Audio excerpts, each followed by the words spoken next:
We got this. We got this off the runway and sort of into the air a little bit, little bit choppy, but here we go.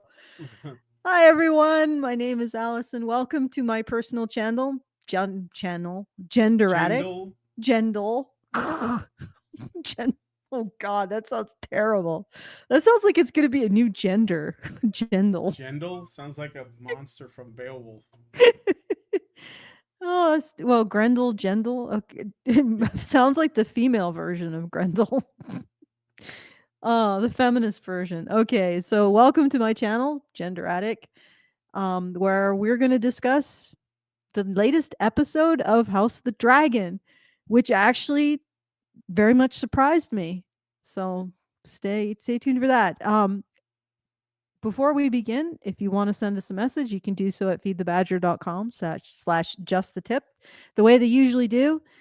And we will read it out at any point throughout the show. So it's the very best way to send us a tip and the very best way for you to send us a message because you don't have to send it through YouTube's comment sieve. Seethe. I said seethe, but it's actually Seed? sieve. Sieve, Oh, not I see. seethe. I see. Okay. All right. So we are now on episode 4 of House of the Dragon. I Uh did huh. I did say, like, now that we've gotten all of the abdication, like the ritual abdication of responsibility out of the way by the female characters, can we now start the war? And we have indeed started the war. Like, we're actually prosecuting the war. Like, the women have both been like, "Ah, this is totally out of my hands. It's out of my hands. I'm not to blame. It's not my responsibility. Nobody blame me because that would be misogyny." They've both been like, yeah, it's not my fault. It's the men. So now we can actually get on with the story. So I'm not like, honestly, why we even had to have the steps leading up to the abnegation of responsibility. Like, why don't you just remove women from the process entirely? Just get rid of the female characters. If they're not going to take responsibility for anything that's happening in the show, why are they there? Like, what is the point to them? You remember, did you ever watch Metalocalypse? You know what? I wanted to watch it. I think I've seen like 1 or 2 episodes, and it Okay, was years ago when it was like a new thing. But I am so aware of the show. you are aware of the show. Well, let me give you a little bit of a rundown. Okay, so Metalocalypse essentially is like a, I don't know, a parody documentary of a metal band that is touring, and every time they have a concert, people die. So they're basically the band with the highest death count in the world. Brutal. Yeah. And for some reason, their activities are being monitored by a mysterious organization that has a bunch of mysterious people around a mysterious table talking about what to do about them because for some reason they're important. And there's a guy who's like in like on this shadowy throne who's presiding over this table of like presumably like the Illuminati or something. And at the end of just the discussion, they all turn to him and they say, and they're basically like, well, what do we do now? And he says, we wait. And he said that for season after season. Like every time we go to this shadowy cabal, and they turn to their even more shadowy leader, and he says, and they ask, well, what are we going to do? We wait. And so it's like year after year, we wait. And it's like, that's House of the Dragons up to this point. Mm-hmm. We wait. Like this is, and it's not, but the problem is it's not intended to be humorous, right? Right. This is like supposed to indicate that the women are, they don't go for this war thing even though they're instigating one. Like they're directly responsible for why this war is happening. But they're just like, "Oh, we have to wait. We got to see if anything, people have died, mass casualties, but the two female characters haven't had their opportunity to meet and mutually deny accountability. So nothing can truly start until that happens. We all have to wait." And so it's been Mhm. like the seasons up to this point have just been that, just waiting, waiting for something to happen. And the thing is that during this wait, we could have had behind the scenes political intrigue and machinations, maybe even some interesting look into how they gathered the troops, and maybe they, like they had, how all of the political alliances played out. We could have done that if we were better writers, but we are not. We are Hollywood writers, so we really can't be said to be writers. We're probably just an AI, let's face it. And if we're not an AI, we're probably writing even at a lower level than an AI. All right, but so they could have done that because there's political intrigue is a legitimate thing to write about, and it can be legitimately interesting. I've Oh, your microphone cut off. Your I don't know what. microphone turned Sorry off. about Yeah, that. there it is. You're back now. Randomly just muted.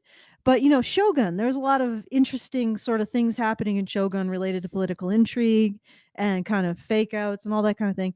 You can do 4 episodes of no war and make it interesting, but what they defaulted on was essentially the most stereotypically boring, cliched interactions between men and women. So, oh, she's being molested. Oh, this, that, like, snore. Like basically Yeah. a Lifetime movie. So women are all victims. It's like, okay, we're going to do something really unique. We're going to have a scene of a woman being a victim. Oh boy. That is so progressive. That is So novel. so novel. Yeah, I've Oh, never seen that oh, before. and now we're going to have a scene of a man being evil. Oh my god, blowing my mind. And it's just over and over again the most cliched crap about men and women. Just basically cliches informed by feminist allegations about reality. And it's like I'm watching this and I'm thinking, do you guys ever get bored of that? Like, does it ever get boring?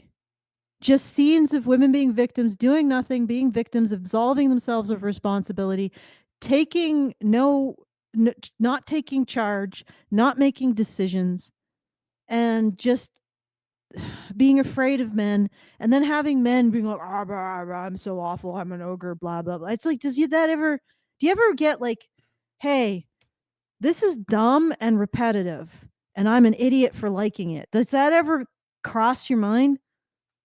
Anyway, it's about as boring as watching paint dry. And I was thinking about that. I was cogitating on it. And I was like, the reason why Hollywood can't make the interaction between men and women interesting is because it's so black and white. It's so always the same thing. And they don't understand any kind of concept of what motivates men, how men think, or what men are vulnerable to. So they cannot write about those topics. They cannot write about women being responsible to something because that would require them having accountability. They can't write about women having convictions because, I don't know, I guess these women just don't have brains. Who knows?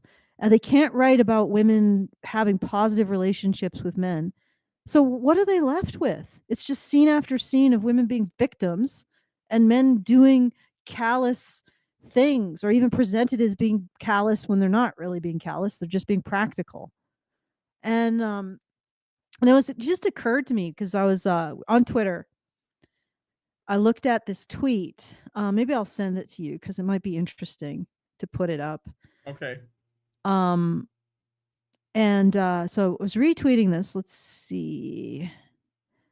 I'll give you the tweet because it's basically all of or some of the queens in House of Dragons and Game of Thrones, and you can just put it up there for everyone's edification. And I'll talk about it briefly because I think it's explains part of why House of the Dragons really sucks.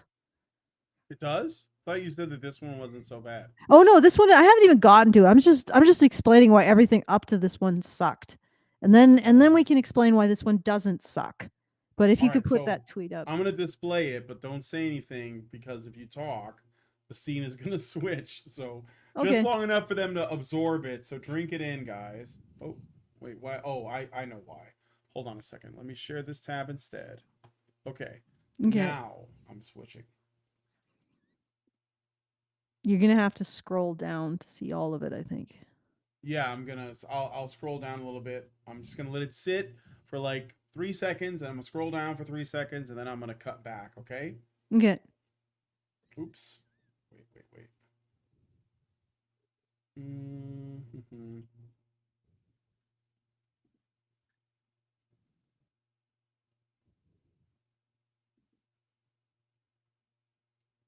All right. Okay. So essentially, these are the queens of Westeros. And the top one is Emma Aaron, who I have no fucking clue what she's ever. Actually, let's go down. Let's look at the ones from Game of Thrones. Now, Game of Thrones had some serious flaws, but this is one thing I could say about Game of Thrones. Each of these female characters was a character.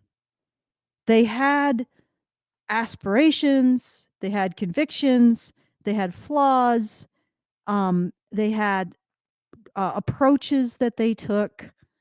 The two center ones are pretty evil. The one on the far left, Sansa Stark, sort of ended up being pretty conniving and evil too.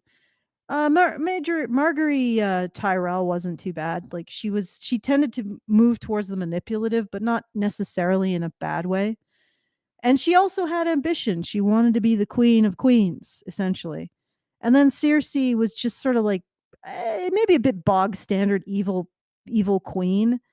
Very very selfish, but she made big moves, you know? And you knew that she was responsible to them. And there was some of the suggestion that her constant whining about being a victim was just self-serving. And then Daenerys, I mean, Dragon Hitler, who doesn't like Dragon Hitler, you know? So each of these women, they had something, they brought something to the story. They genuinely did. But then when you look at the top, Aemma Targaryen, I don't even know who the hell that is. Bland. Alicent Hightower, I think the only thing that she brings to the story is that no, no, she's just petulant. Helena, um, she's just autistic. Like none of these women do anything. Rhaenyra, she doesn't do anything. She's always disappearing. Like none of these women have any conviction. They don't do anything. They don't take responsibility for anything. They're just victims. There's nothing distinguishing the top row at all. And it just really occurred to me like there's no different tactics that they take. There's really no difference between Alicent and Rhaenyra. They're both basically just doing whatever the men end up doing, right? So why are they there? If they're not going to take responsibility for anything that's happening and they have no effect on the plot, why are they there? Why, pray tell, are we watching these people? It's useless. It's a waste of freaking time. And that's what it's felt like. It's felt like a waste of time. It's felt like this should be a one-liner. Like, I don't know. You go to the Metalocalypse Illuminati and they're like, oh, what do? We wait. And that's it. But it's not, you cannot hang a story on that. And you can't hang a story on that because there's no tension in it. Like tension, the female characters in House of Dragons is where tension goes to die. As soon as they're on the screen, it's like, oh God, good Lord, please. Oh, it's so boring. They don't do anything. They just delay things happening. It's like you go and as soon as I see Rhaenyra, I'm like, oh God, how is shit gonna be delayed again? What excuse is she gonna make to do nothing? Oh. And so what happened in this episode? What do you want to guess, Brian? I don't know, some war, some action. Did Okay. the war start? Oh, well, because we're men's rights activists and evil misogynists who hold women responsible for shit. What happened was this: the screen time of the women shrank to less than like 20%. Oh, so the women got less screen time, therefore more Oh, plot got done. significantly. Oh, Hmm. did they ever? And I know why too, because now that war has started, everybody's starting to die, and you can't have women be part of It's that got to shit. be time for the men to like It's step time for the up. men to step up. Get the stunt man in there. And I sort of was figuring this was what was going to happen, because we had the ritual abdication of responsibility by the two supposed power brokers, the two queens, or the princess, the heir apparent, and the queen dowager. And they just, they got together, and then they ritually abdicated all responsibility for everything that was happening around them. And now that's done, we can get on with it. Yay! So yes, there is now actual tactics, there's now feints, there's now battles, there's now dragons doing something. You remember when I said that um Rhaenyra's got on Daemon's case? Rhaenyra's is anti-war crimes. She basically started when Rhaenyra. Rhaenyra, yeah. So the basic premise of the entire story is that Alicent Hightower, the Queen Dowager, is fighting over the throne with Rhaenyra Targaryen, who was the heir to the throne. His father declared her heir, right? And there's machinations and all that kind of, but that's the basic outline. Of course, those two people are the most irrelevant to this conflict, but that's what you do when you're in Hollywood. You just slap women on there in a superficial sense. You never really think about integrating them with the story. Why would you? A woman's only purpose is to look good, or to look regal, or to be female. To Hmm. provide the clout. That's it. Otherwise, just shuffle them off. Go put them in a corner. I don't know what the hell happened to the writers between Game of Thrones and House of Dragons, because Are they the same people though? I no, they're not the same people, but at least in Game of Thrones, like I said, the queens actually did stuff, and they had tactics, and they pursued aims. But now that's all Yeah. gone. All right. So anyway, finally the women are gone, so we're finally doing something. Rhaenyra is no longer in a position to um impede by saying, let's wait, because now it's on. Now she can no longer make excuses to herself why she doesn't have to make a damn decision. So here we are. Now the men are taking center stage, which has made everything significantly better. Although still poorly written, at least it's not the kind of poorly written that makes me want to die. It's just poorly written. Yeah. So Sir Crispy, who is Alicent Hightower's, the Queen Dowager's lover, plus I guess main general. Who the fuck knows anymore? But so he suddenly developed super strategic skill. No, nothing. There's no foreshadowing. There's no indication that he has any experience as a general. But now he's like a uh he's now the art of war embodied. I'm like, okay, you He's know what? turning to Sun Tzu. Yeah, he's turned into Sun. He's channeling his inner Sun Tzu from nowhere, absolutely nowhere. I guess it's just as the plot demands. He has to be really good, which means next episode he's going to be really stupid. Or That's he's how it gonna works. die. Or he's either going to die or he's just going to be really stupid. And so he's doing some clever moves. Damon, who got kicked out of the house, I guess he's divorcing Rhaenyra. Um, Damon has gone and found himself another castle, and he's got this amusingly pragmatic guy who was the original lord of the castle, or at least the guy taking care of it. And they got some amusing scenes every time. Who's Damon's actor? He was one of the Doctor Who's. Oh, Matt Smith. I might be Matt Smith. I know that Matt Smith he's on the show, and he's Mm. like one of the Targaryens, and Yes, then he's that's yeah, Matt Smith. yeah, Yeah. that was the Matt Smith doctor, yeah. Every time he's on screen, it gets significantly more interesting. Like, he is the only character that is worth watching. So he's trying to deal with gathering up an army. I'm not exactly sure why he isn't, and he is no longer part of the queen. So essentially, just to give you an explanation, Daemon is the husband and the uncle of Rhaenyra, who is the heir to the throne. And they had an argument. I am trying to remember what the hell the argument was over. I think it was because he wanted to actually wage war.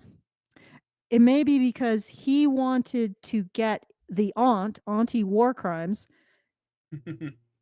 to go with him, so they have two dragons, and to take out the big fuck ass dragon of the usurper, because that's the biggest military weapon that they have. So he's like, let's do something sensible.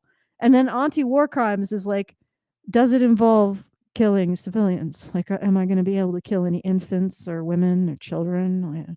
Any men who aren't armed? And is there anything for me in this? And he's like, no, we're just taking out a military target.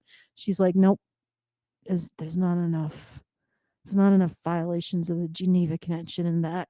Can't. I'm not interested.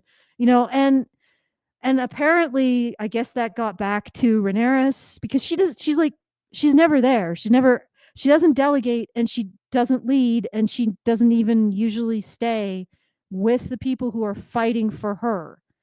Incredibly selfish human being. Anyways, I think it gets back to her, and she gets upset at him for some reason.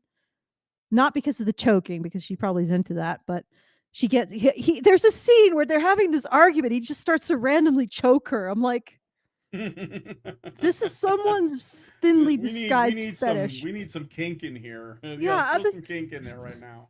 I'm like,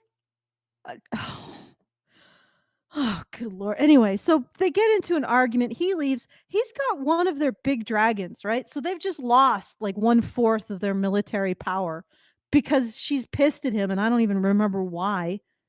So he goes off. He's apparently continuing to try to uphold or benefit her somehow. So he finds this other castle, and he's trying to bring in armies to help her. God knows why. But anyway, the dragon that he was suggesting in like episode 1 that he and Auntie War Crimes could go kill, and she was like, "Oh my god. If it doesn't involve killing civilians, I'm not interested." I mean, going after actually a military target, that is so toxically masculine.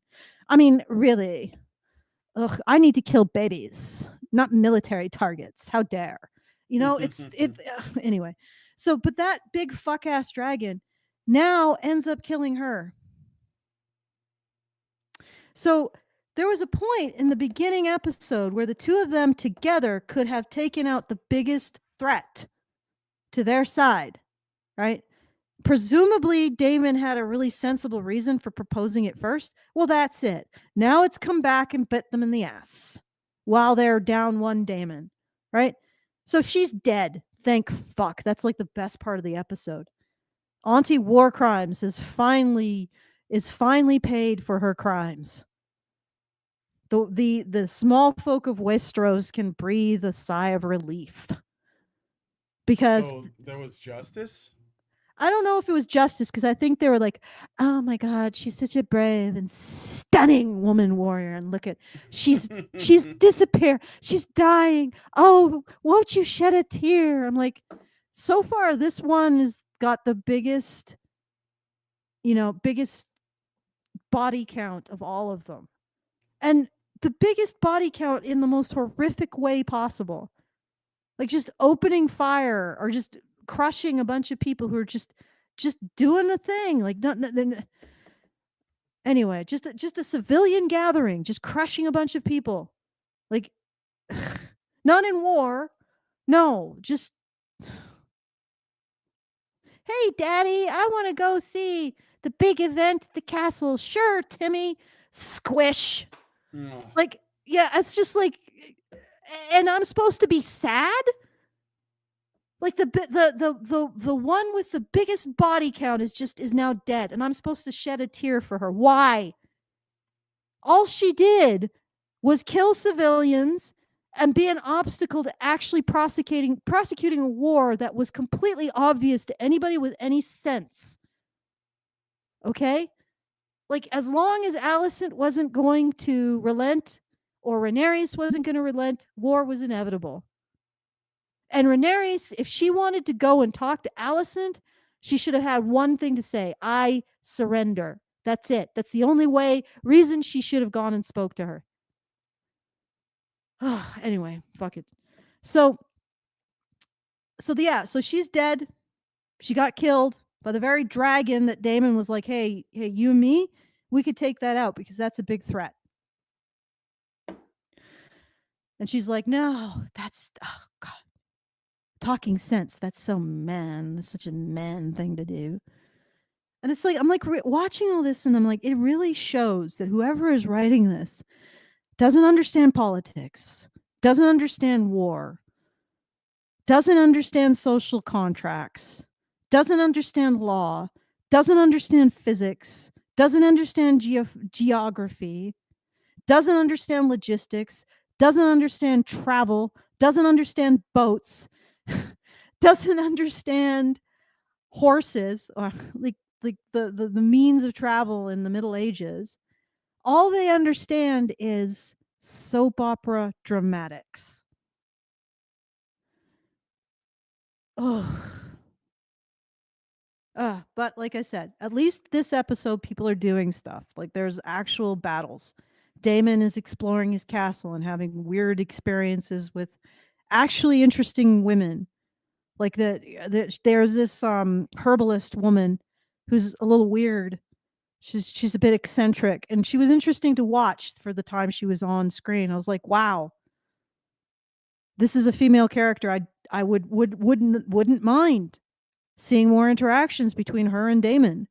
Like, she seems really interesting, and not just interesting because she's a victim, but interesting because she's got an interesting skill set, plus she has interesting things to say. You know what I mean?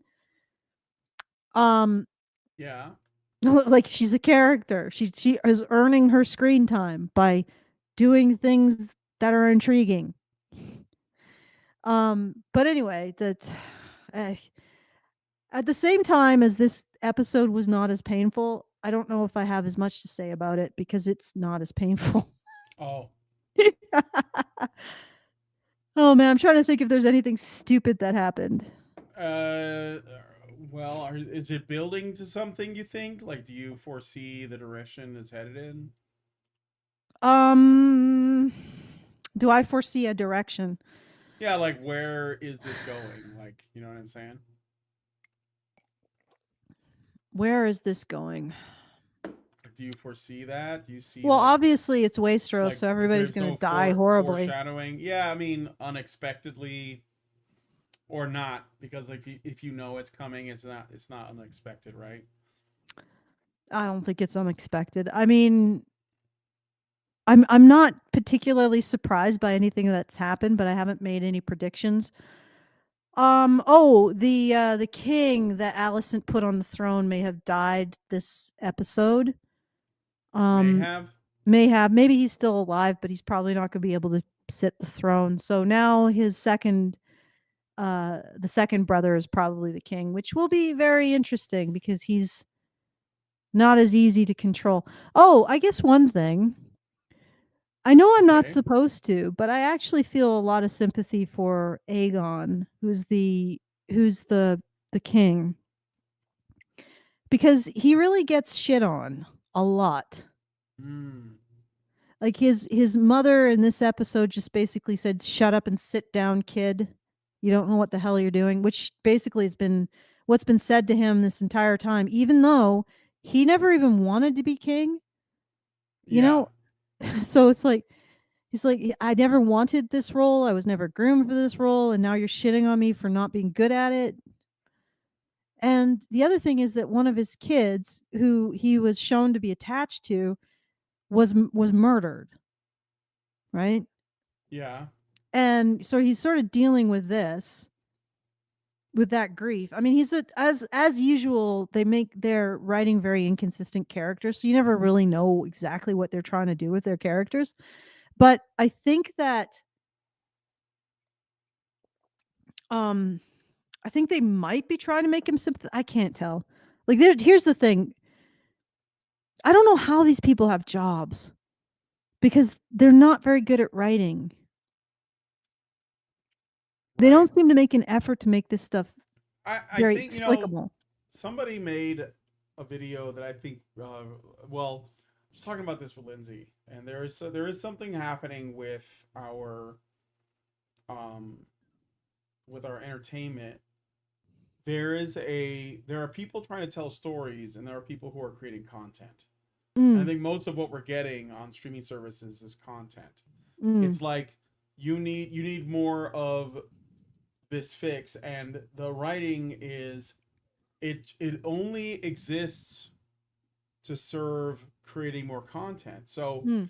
and I think part of this has to do with when a show or a property becomes popular, then there's like this instinct or this natural thing where people involved are like, we're going to make this into a franchise. And so they invest in it and they create more of it and they give you more of it. And it just, but there's no substance, right? Because I've noticed that the stories that do the best are the ones that are finite and planned. So they're like, Mm, we're gonna do this much and then we're done. Like Shogun was, people are talking about, oh, there should be more of it. There should be a sequel. No, because the book, that was the book. It's over. Like it was about a specific. It was essentially a fictional story based on historical events mhm, of like the feudal period of Japan, the Sengoku period. mhm, And once they got through it, like they told the story they wanted to tell, there's nothing else to do.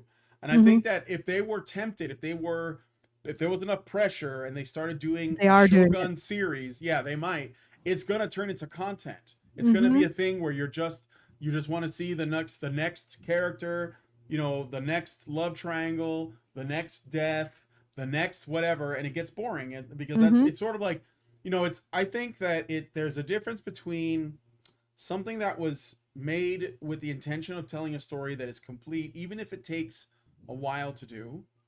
Mhm. Something that maybe there wasn't like a plan from the beginning, but when it got to a certain point, the writers were like, okay, we're going to finish it because we can't drag this out for too long. And then there's shows that are just intended to run forever. And they never innovate. But people, they have an audience that's always plugged in. Like, those like detective shows, like Law and Order or NCIS. Like my mom watches them no matter what. It doesn't even matter what it's about. She'll just watch it, and I'm sure there's no way that those shows have become completely, formulaic and predictable at this point. But it's content, so she gets to sit there and watch it. And that's not my thing. I think that like some shows have done it well. Like for example, Seinfeld. They ended it right. Like it ran for a long time. It's very popular, and then they were like, okay, we're out of things. We're just gonna like have a finale. They all go to jail. We're gonna have a bunch of cameos. It's sort of like honoring the history of the show, and then that's gonna be the end. And that's what they did. And I think that what's like, for example, what's going on with Rings of Power is content. Like they're just like, Mm. people like Lord of the Rings a lot. We got to give them more Lord of the Rings. How are we going to do it? We're going to make a prequel series. Okay, so what are we going to take from? Well, we can't actually use most of the source material that Tolkien made. So what we're going to do instead is we're going to like take some of it that we can use and we're going to make up our own thing. And we're going to make sure to constantly call back to the movies, right? So that Mhm. people are like, "Oh, I remember that. Oh, I know what that's from," right? And that's what Lord of the Rings Rings of Power has become. That's what it is. And Mm. that's why I think there's a second season coming soon. I mean, it's going to be shit because all it's going to do is it's going to make references to the movies, and and that's all. That's all it has, right? It doesn't have its own life. It's just content. And that's what happened to Star Wars, the franchise. It's just become content. It references itself. It's like AI writing Star Wars about like Star Wars as written by J.J. Abrams. And so it's I think that I don't know if that's what happened with House of the Dragon, But I think that's what could easily happen with this, because again, Game of Thrones was a massive property, very Mm, popular. People really wanted to watch it, and when it was over, they were probably feeling dissatisfied. Maybe not just with the ending or how it ended, but also with the fact that now there's no more Game of Thrones, and so like, well, we want more Game of Thrones, so they're just gonna give them more Game of Thrones, and I think that it's gonna be phoned in. I think that's what it sounds like. But I think that like even the later seasons of the original show were getting phoned in because they didn't know how they were going to end it. Martin wasn't really helping, but they were also kind of maybe responding to, fan feedback because everybody's talking about the show online, and they're like, "Oh, what are they saying?" Right? And that I think is a problem if you have an artistic vision to respond to the audience too much, um, to be concerned with like how far you can drag this out so that you can like create more mhm, content. And I think that like that's kind of what I think has happened to our entertainment, across the board. It's just it has moved from creative vision and storytelling to content creation, and content creation is, I think largely, it's going to be forgettable. Like it's not going to leave an impression. I think that when the people think of the Game of Thrones franchise, I think the only thing that people probably still talk about is the Red Wedding, which mm, was, I guess, like the most like mind-blowing part of the show. I guess. I mean, probably because it was just like shocking to people. But even mm, then, like, is that really going to be like a thing that people talk about in 10 years, in 20 years? Because mm, I can tell you that like people will probably still be talking about, you know, um, Frodo's finger getting bitten off by Gollum at the end of Lord of the Rings as he like mm, is corrupted or whatever, or the dragon, Smaug, and Frodo or Bilbo having their encounter. And it's not because I'm just a Lord of the Rings guy. I'm just saying like there is a way to tell a story that, sticks with people, and I'm not mhm. sure that this kind of stuff is made for that. I think it's made to be consumed. Yep. I know. I think I think you got it. And I Yeah. mean, you could set aside all of the politics. But although I would argue that this might be a symptom of the loss of that kind of masculine aesthetic from writing. So it becomes very sequential, but without any kind of movement, if that makes sense. So it's not like a shonen, which are also sort of content for content's sake, but at least there's like an Oh, achieve, for like people sure. achieve something, you know? Yeah, but again, if you watch like One Piece or Naruto or Bleach for like a million episodes, like if it's like enough to satisfy you, then yeah, fine. But yeah, these things get dragged out. I used to have a Mhm. favorite anime. Speaking of anime, I can talk about this a little bit.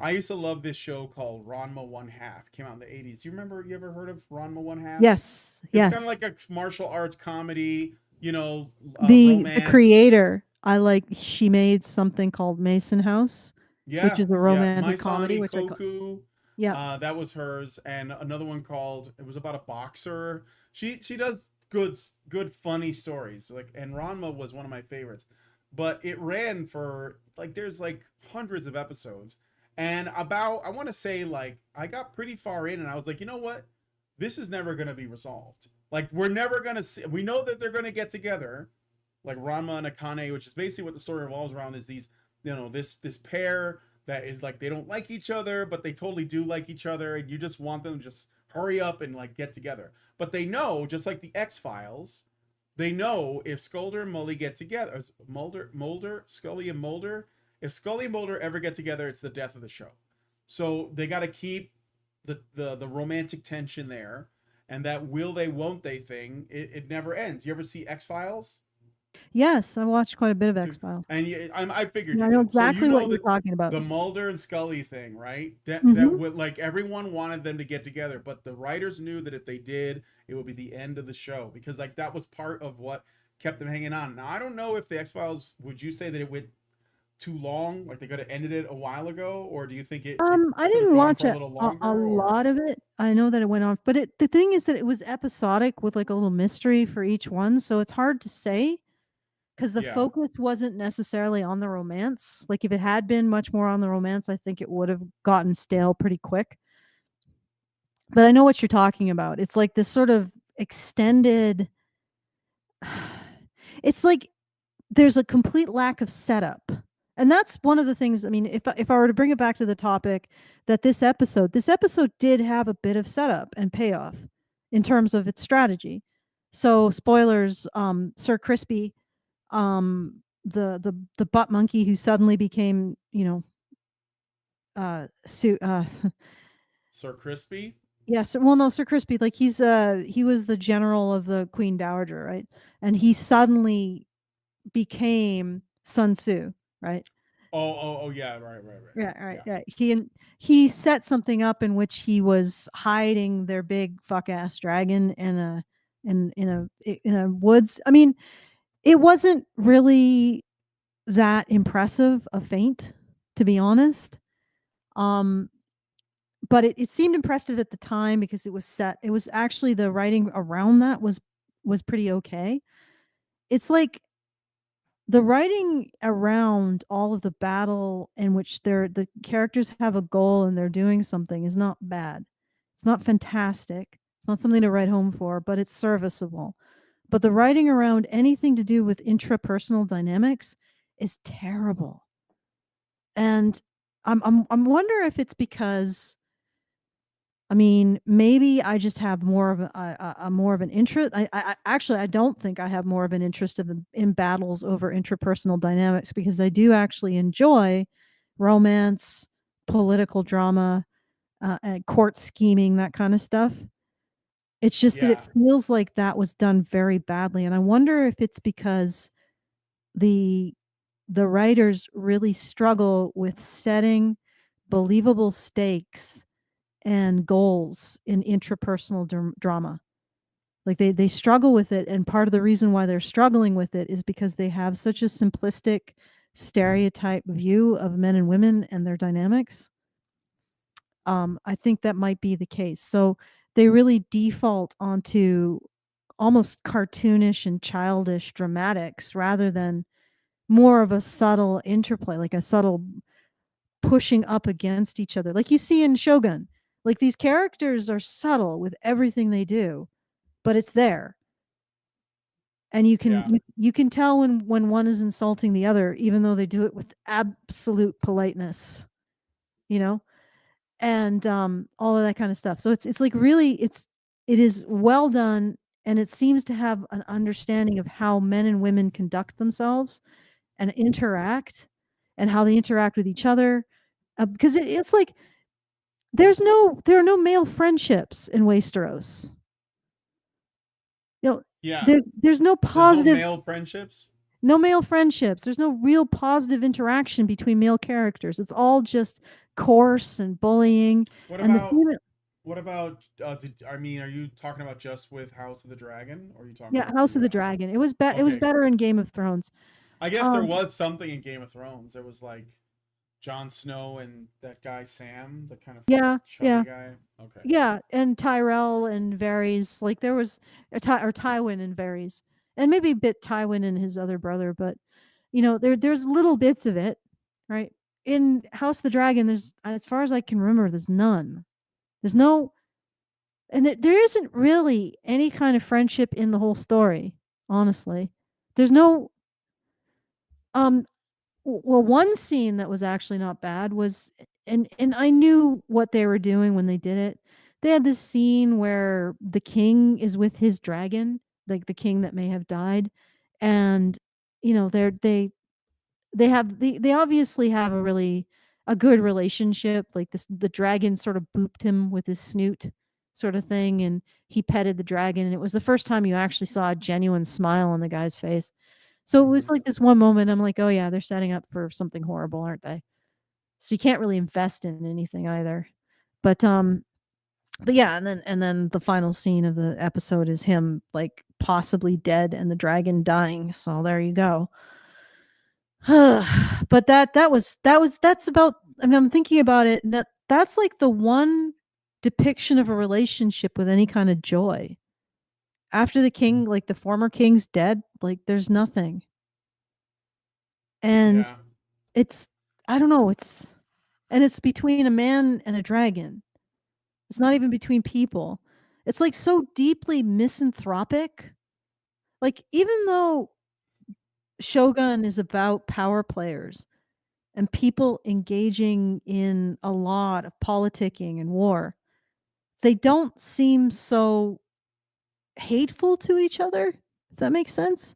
And the writers don't seem to hate the characters. It seems like I get the feeling like in Shogun, the writers care about every character, including the one that they could have easily just written off as like a stereotype of the brutish, abusive husband, Buntaro.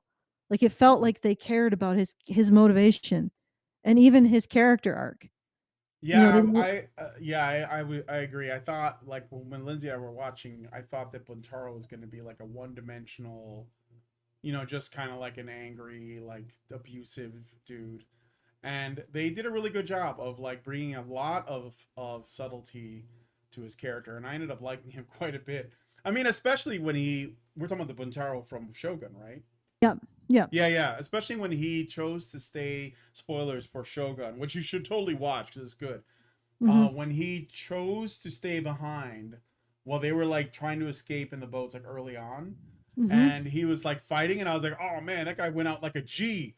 And because I just think like the whole idea of like a man sacrificing for like a greater cause, which is what he thought he was doing in the moment, is like really appealing, to Hmm. me.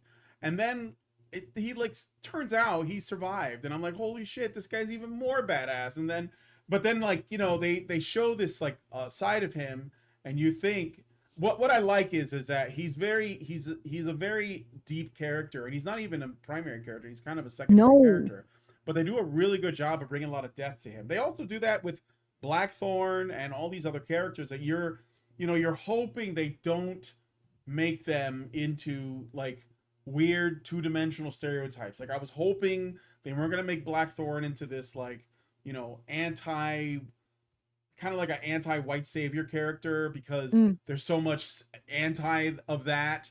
But they also didn't make him like into some incredible. The movie Avatar, the original Avatar by James Cameron with Mm.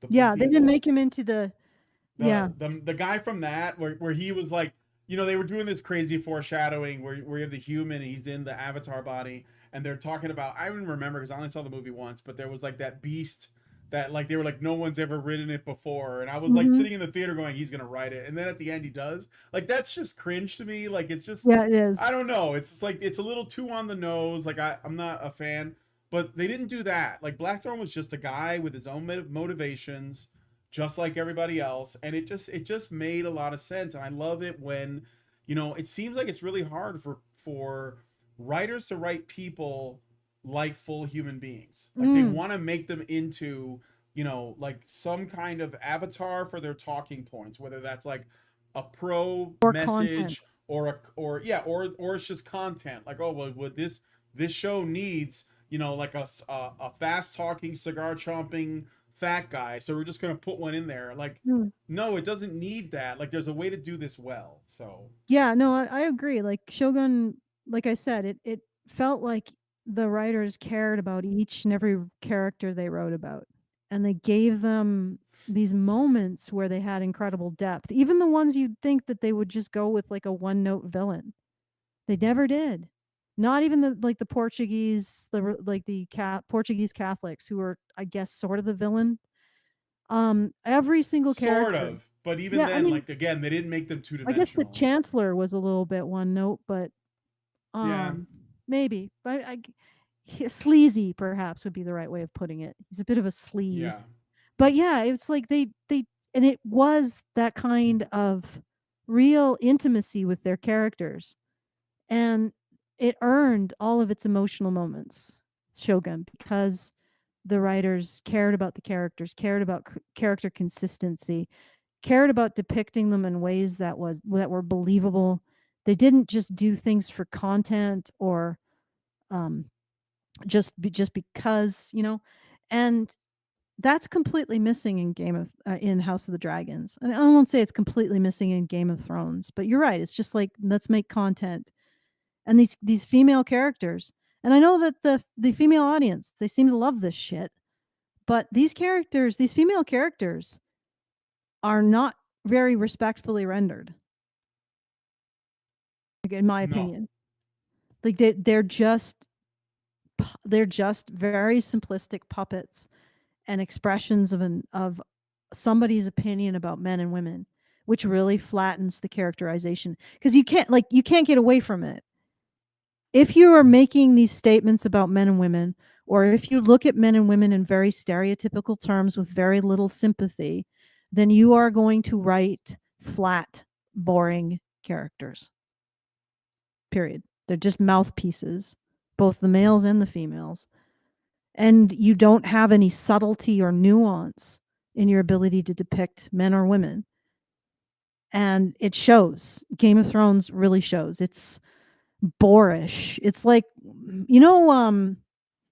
I don't remember what show it was. There was this show that had women in bikinis on a trampoline. Just and just The yeah, Man jumping. Show. Yeah, the man show. Just jumping. Yeah. Now, it's just unapologetically like content, I would say. Mm-hmm. That's the same thing. Like, this is the female version of a woman in a bikini jumping up and down on a trampoline.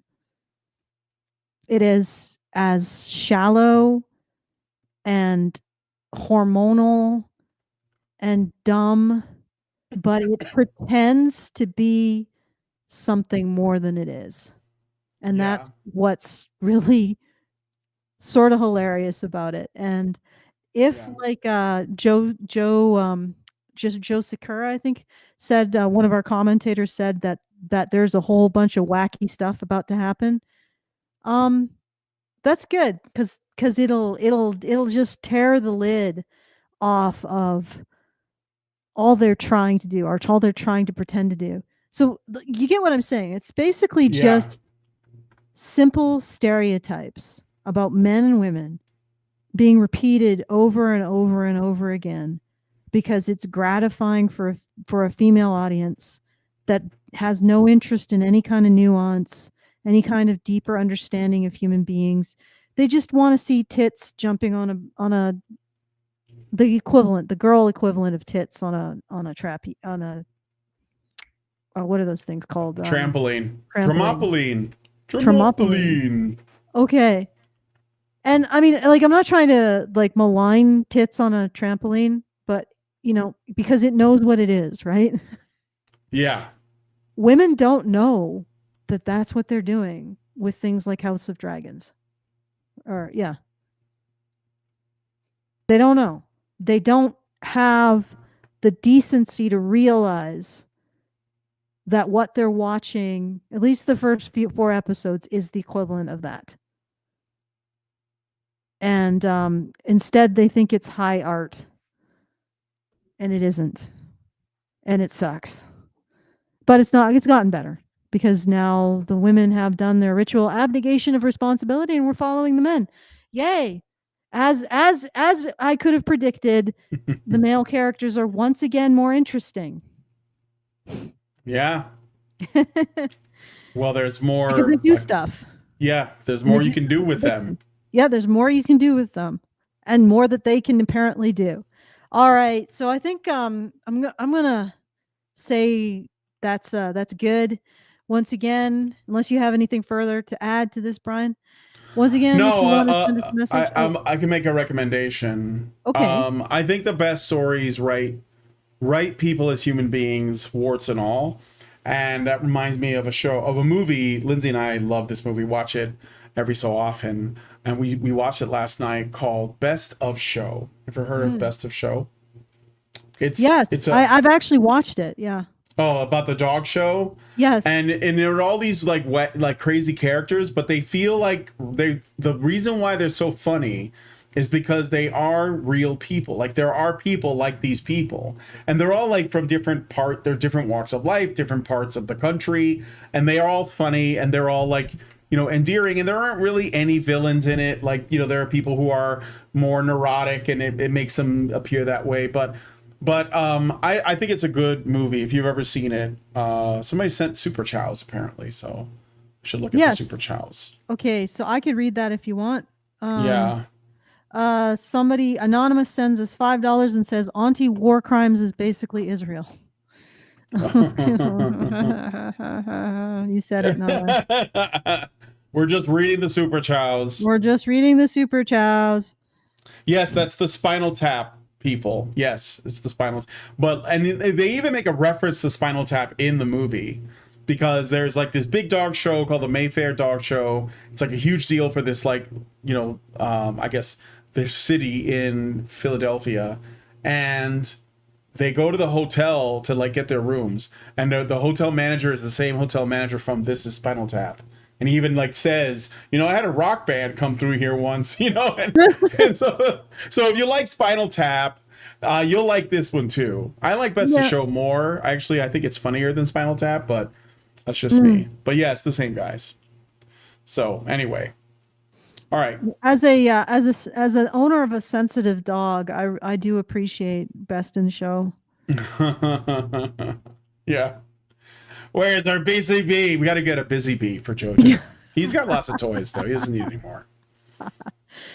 All right. So once again, if you want to send us a message at any point after the show, if you're enjoying this content, please consider tipping us at feedthebadger.com/justthetip and sending us a message about it. Is there anything you would like me to review? You can send that to feedthebadger.com/justthetip. Best way to send us something and get us to look at it. And yeah, back to you, Brian. Oh, wait, this is my channel. Oh, yeah, you're the one that has to say the goodbyes. Oh, yeah, that's right. So just tell me, and then remember, stay quiet until the outro has completely stopped. So all right, go ahead and do the thing, and I'll hit the button after you wave goodbye. Click like, hit the bell for notifications, and subscribe. And we'll see you in the next stream. Thank you for your kind attention. Have a lovely evening. Are machines, dude. Okay, they are literal machines. They are talking point machines. They are impossible to fucking deal with, especially if you have like a couple dudes who have good memory on top of that too. Holy shit, you're fucked.